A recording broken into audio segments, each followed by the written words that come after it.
Fala galera, beleza? Tudo bem com vocês? Gente, eu estou aqui para falar um pouquinho sobre a ProcX, é uma função aparentemente nova, né? Um pouco desconhecida pelas pessoas aí que trabalham com Excel. É, eu ainda observo muitas pessoas, mesmo com a chegada do Office 365, utilizando ainda a função ProcV. É claro que isso não é uma regra, né? Porque eu tenho o Office 365 que eu vou utilizar apenas a ProcX, até porque se eu for enviar essa planilha para um outro usuário, eu preciso saber entender se ele está trabalhando com a versão mais antiga, certo? Mas eu quero falar um pouquinho sobre essa função, que é uma função que veio para agregar muito ao Excel. A Microsoft realmente está inovando nos últimos 2, 3 anos, né, através das matrizes dinâmicas, que já está dentro do Office 365 e que está causando uma revolução dentro do Excel, tá? Para você ver o ganho de produtividade, eu vou comparar aqui a ProcX com a ProcV, tá? E aí vocês vão ver como o ganho de produtividade é imenso, tá? Que é lógico que é uma base pequena. Quando eu falo de bases grandes, isso traz um ganho muito significativo, tá? Eu vou fazer aqui um primeiro exemplo com a ProcV para a gente relembrar um pouquinho. A ProcV, ela é uma função onde ela existe 4 argumentos, né? O valor procurado, a matriz tabela, o número do índice, que é o índice que retorna o valor da minha pesquisa, né, do valor procurado, e procurar o intervalo, no caso aqui, se a correspondência é exata ou aproximada, certo? O meu primeiro argumento ele está aqui, é o ID, e aí eu vou selecionar essa célula, dar um ponto e vírgula.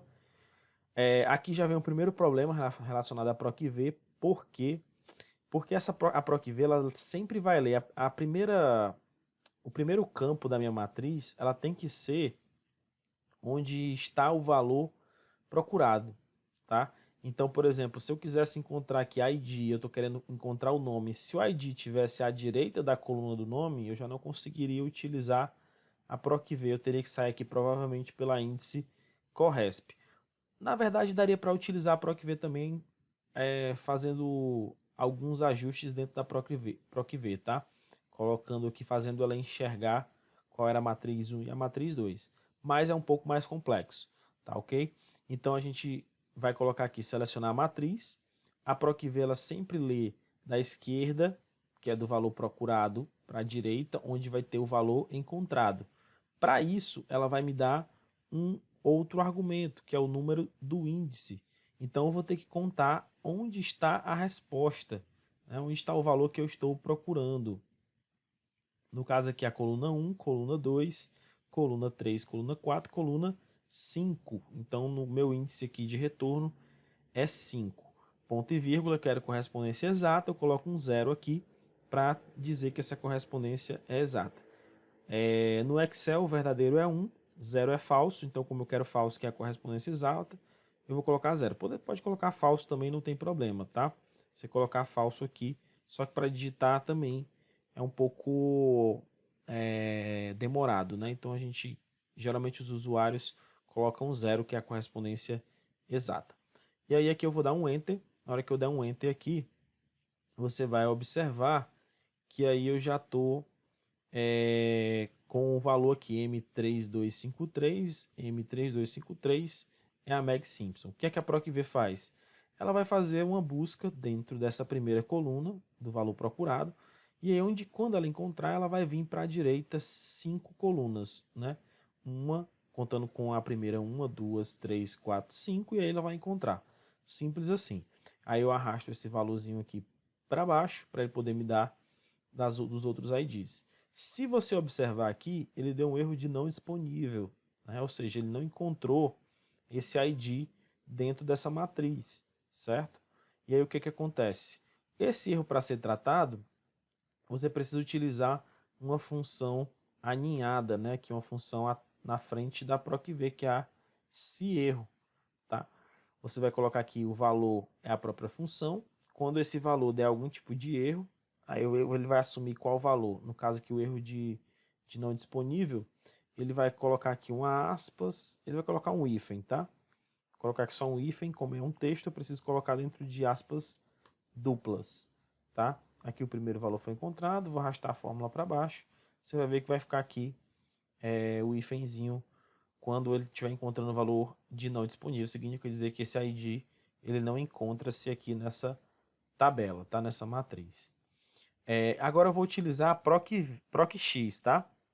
Utilizando a PROC-X, eu coloquei aqui um exemplo. O exemplo já você observa que ele está na direita e o valor que eu quero encontrar, que é o e-mail, ele está à esquerda desse nome. Se eu fosse fazer isso pela PROC-V, eu não conseguiria. Eu teria que utilizar de fato a índice correto para poder fazer isso. Ou seja, seria duas funções, né, aninhadas para poder trazer esse resultado. Com a PROC-X, você não precisa fazer isso. Ela lê tanto da esquerda para a direita, quanto para a direita para a esquerda, na vertical e também na horizontal. A horizontal não vou trazer nenhum exemplo agora no momento, para a gente não estender tanto o vídeo, não é esse o intuito, mas o intuito é só mostrar que a PROC-X é uma função, assim como tantas outras que a Microsoft vem colocando nos últimos anos, que vai trazer, está trazendo um ganho de produtividade gigantesco para os usuários. Então aqui eu vou colocar valor procurado, né, pesquisa valor, que ele chama de pesquisa valor, é o Bart Simpson, tá? Vou dar aqui um ponto e vírgula, eu vou para o próximo argumento. Onde é que eu encontro ele? Onde é a matriz que ele está? Está aqui. Vou travar no F4, ponto e vírgula, e onde é que está o meu resultado? O resultado do e-mail está bem aqui. Dou um F4 para travar também, fecho, e aí ele já consegue encontrar o e-mail. Observa a facilidade e a clareza que existe da função PROC-X para você encontrar um resultado, tá? Isso é muito, muito bom. Se você observar aqui, já existe um erro de não disponível. Rafael, então eu preciso colocar aqui um se erro na frente do PROC-X. Nesse caso, não. A PROC-X, eu não sei se vocês observaram aqui,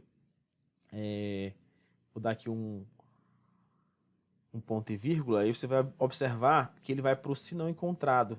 Isso aqui já é uma espécie de tratamento de erro que existe dentro da própria função PROC-X. Se você perceber, ela tem 1, 2, 3, 4, 5, 6 argumentos diferente lá da PROC-V, tá? Então, ela já te traz pesquisa, valor, matriz, retorno e o tratamento de erro. Esses dois aqui a gente não vai ver, mas o modo de correspondência ele não vai existir igual a PROC-V, que só tem correspondência exata e aproximada. Ela vai ter outros modos de correspondência e outros modos de pesquisa também, onde eu posso fazer a pesquisa. A PROC-V, ela faz a pesquisa, ela vai olhando aqui o primeiro, segundo, terceiro, quarto, quinto, sexto, ela vai sempre de cima para baixo, do primeiro para o último. A PROC-X, esse modo de pesquisa te dá a possibilidade de você enxergar, ou de você fazer a pesquisa, na verdade, de baixo para cima, ou seja, do último para o primeiro. Isso é muito bom para, por exemplo, você encontrar qual foi a tua última venda, de quem foi a última venda, qual foi a data da última venda, né? Então você consegue fazer essa pesquisa dessa forma. Então ela te dá inúmeras possibilidades. Aqui no caso eu vou fazer o mesmo tratamento, tá? Eu vou abrir aspas duplas, colocar um hífen, fechar aspas duplas, e eu vou dar só um ponto e vírgula para vocês observarem. Correspondência aqui, por padrão, ela já vem exata, tá? Eu não preciso colocar, já fica subentendido que a correspondência dela é exata. Se você quiser utilizar algum caractere coringa ou, né, correspondência exata de um item menor ou maior, isso aqui é muito utilizado, por exemplo, você tem uma tabela comparativa com ganhos de comissão, né, ou questão de cálculo de INSS, isso tudo você vai poder utilizar aqui dentro dessa correspondência do próximo item menor ou do item maior. Vou dar um outro ponto e vírgula só para chegar aqui no modo de pesquisa, para falar para vocês. Existe a pesquisar do primeiro ao último, também é o padrão, ele vai pesquisar do primeiro ao último, por isso que eu não vou colocar nada aqui, ele já entende isso, mas se eu quisesse do último ao primeiro, como eu falei para vocês, eu teria que colocar aqui -1. Existe também pesquisas binárias, por ordem de classificação crescente e decrescente, que seria 2 e -2, tá? Como a gente não vai abordar aqui, eu vou deixar como padrão apenas até o se não encontrado. Ele já vai entender que eu quero a correspondência exata e a pesquisa do primeiro para o último, tá? Eu vou dar um Enter aqui E hoje eu vou tratar esse erro. Aqui o erro já vai estar tratado dentro da própria função procx. Então, todos esses argumentos eles vão te ajudar a solucionar problemas onde a gente deveria utilizar procv, índice, corresp e diversas outras funções. E ela ficou muito poderosa porque quando você utiliza ela com outras funções, isso te dá soluções com um ganho de produtividade gigantesco, tá bom? Então era isso que eu queria falar. Espero que vocês tenham gostado. Obrigado e até a próxima.